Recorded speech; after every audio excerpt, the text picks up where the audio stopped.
Hello नमस्कार and welcome back to Ritu blog channel. आज यस भिडियो मार्फत मैले तपाईहरुको लागि क्लास 12 को रिजल्टको अपडेटको बारेमा जानकारी लिएर आएको छु।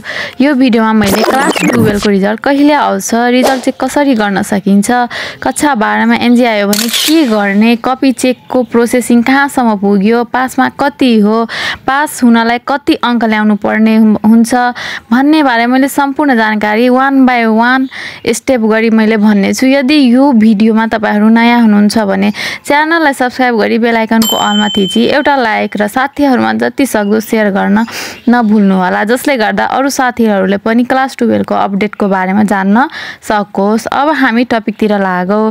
सर्वप्रथम क्लास 12 को एक्जाम तपाईको वैशाख 21 गतेबाट जेठ 2 गतेसम्म भएको थियो र तपाईहरुलाई अहिले कक्षा 12 को एक्जाममा पास हुनलाई कम्तिमा तपाईहरुलाई 27 अंक ल्याउनै पर्ने हुनेछ, जुन 75% को 35% रहेको छ।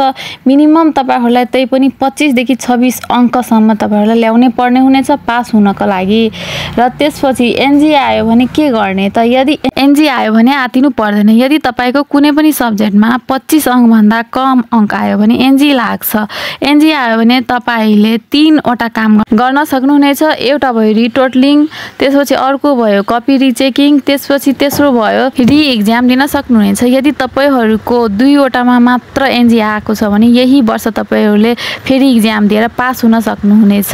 रिटोटलिङ गर्नुहुन्छ भने तपाईको 500 जति खर्च हुन्छ, जसमा तपाईको अंक काउन्ट मात्र हुनेछ। रिचेकिङ कपीमा तपाईको लेखेको जति पनि आन्सर छ त्यो फेरिदेखि पढेर चेक गरेर मार्क दिने गर्छ। र त्यसैगरी 3 वटा भन्दा बढीमा एनजी आयो भने तपाईहरुलाई अर्को वर्ष एक्जाम दिन पाउनु हुनेछ। यो वर्ष तपाईले एक्जाम दिन सक्नुहुन्न। त्यही भएर तपाईहरुको 2 वटा विषयमा मात्र एनजी आएको छ भने यही वर्ष तपाईहरुले रि एक्जाम दिएर पास गर्न सक्नुहुनेछ।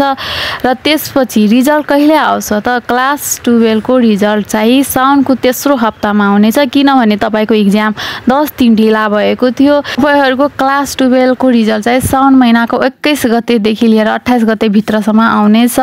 र त्यसपछि अहिले एनइमी बोर्ड क्लास 12 को अहिले धमाधम कपी चेकको कार्य भइरहेको छ। र रिजल्ट कसरी चेक गर्ने त? रिजल्ट तपाईहरुको वेबसाइटको लिंक जुन www.nemi.com रहेको छ त्यसमा गएर पनि तपाईहरुले चेक गर्न सक्नुहुनेछ वा एनटीसी सिमबाट पनि चेक गर्न सक्नुहुनेछ। त्यसको लागि मैले अर्को भिडियो राख्ने छु क्लास 12 को रिजल्ट कसरी चेक गर्ने भनेर। त्यसैले तपाईहरुले यदि यो च्यानललाई सब्स्क्राइब गर्नुभएको छ भने सब्स्क्राइब गरिहाल्नु होला, जसले गर्दा तपाईहरुले यस्तै क्लास 12 को रिजल्ट र अरु नयाँ अपडेटहरुको इन्फर्मेसन पाउन सक्नुहुनेछ। र यदि तपाईहरु क्लास 12 को स्टुडेन्ट हुनुहुन्छ भने कमेन्ट बक्समा गएर तपाईलाई I am a class 12 student भनेर कमेन्ट गर्न नबिर्सिनु होला। आजलाई यति नै, हस्त बाइ एन्ड टेक केयर।